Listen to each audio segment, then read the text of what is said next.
Students, welcome to instant study with Neha. आज हम class 9 science के चैप्टर 4 स्ट्रक्चर ऑफ एटम में बोहर-बरी स्कीम के बारे में पढ़ेंगे।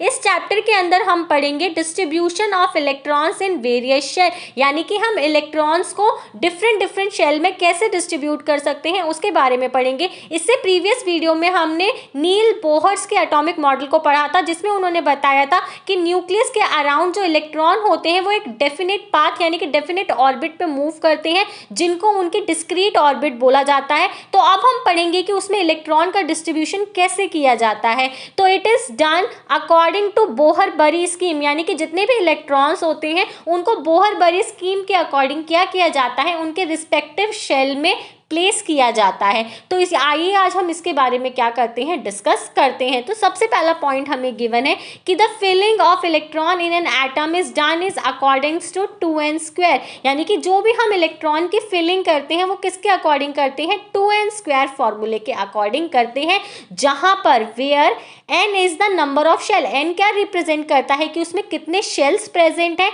एंड 2n² क्या रिप्रेजेंट करता है, total number of electrons that can be accommodated into particular shell, यानी कि जो भी हमें शेल दिया है उस शेल के अंदर कितने इलेक्ट्रॉन्स हम अकोमोडेट कर सकते हैं, यानी कि कितने इलेक्ट्रॉन्स को हम उसके अंदर फिल कर सकते हैं। बाद हम एनर्जी लेवल इन एटम देखते हैं। तो जो हमारा फर्स्ट शेल होता है वो K होता है, उसके अंदर n की वैल्यू 1 होती है, यानी कि नंबर ऑफ शेल 1 होते हैं।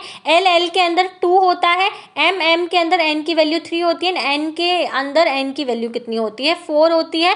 तो आपको क्या करना है, डिस्ट्रीब्यूशन ऑफ इलेक्ट्रॉन्स निकालना है। तो K के अंदर n की वैल्यू कितनी होती है, 1, तो 2n² यानी कि 2 × 1 का स्क्वायर, 2 1 जा कितना होता है 2। तो K में मैक्सिमम 2 इलेक्ट्रॉन्स अकोमोडेट हो सकते हैं। L में n की वैल्यू कितनी होती है 2, तो 2n² में n की जगह 2 पुट करोगे, 2 का स्क्वायर 4, 2 4 जा 8।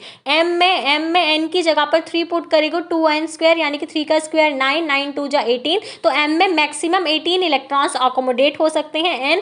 n में आप n की जगह पे 4 रखोगे तो 4 का स्क्वायर 16, 16 2 जा कितना होता है 32, यानी कि n के अंदर आप मैक्सिमम 32 इलेक्ट्रॉन्स को अकोमोडेट कर सकते हो। तो अब हम लिख देंगे KLMN। तो K में मैक्सिमम 2 इलेक्ट्रॉन्स, L में 8, M में हम मैक्सिमम 18 एंड N में हम 32 इलेक्ट्रॉन फिल कर सकते हैं। इससे ज़्यादा हम इलेक्ट्रॉन्स उसमें फिल नहीं करते। इसके बाद हम इसका सेकंड पॉइंट पढ़ते हैं, जिसमें बोला था outer most shell can't hold more than 8 electron, यानी कि किसी भी एलिमेंट के आउटर मोस्ट शेल यानी कि सबसे जो बाहरी शेल होता है उसके अंदर आप 8 से ज़्यादा इलेक्ट्रॉन्स को फिल नहीं कर सकते हैं।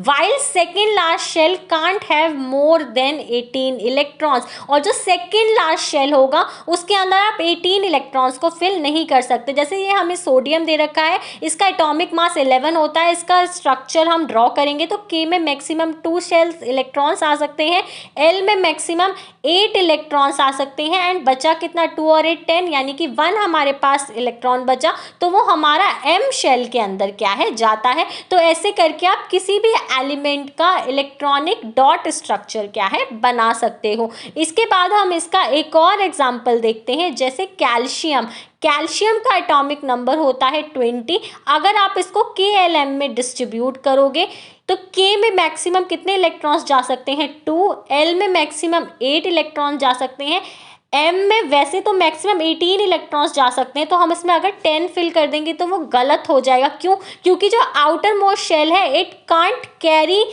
या it can't hold more than 8 electrons, उसमें 8 से ज़्यादा इलेक्ट्रॉन्स नहीं आ सकते। तो M आउटर मोस्ट था तो उसमें 10 इलेक्ट्रॉन्स नहीं आएंगे, तो ये इलेक्ट्रॉनिक कॉन्फ़िगरेशन क्या हो जाएगी, हमारी रॉन्ग हो जाएगी। इसके बाद हम इसके दोबारा से राइट इलेक्ट्रॉनिक कॉन्फ़िगरेशन लिखते हैं। तो K में मैक्सिमम 2, L में मैक्सिमम 8 एंड M में मैक्सिमम कितने जाएंगे 8, एंड N में हमारे कितने इलेक्ट्रॉन्स जाएंगे 2, यानी कि 2 8 8 2।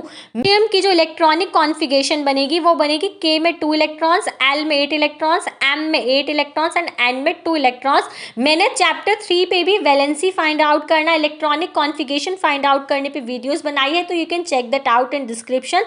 If you have any doubt let me know in the comment section. For more such videos please subscribe my channel and thanks for watching.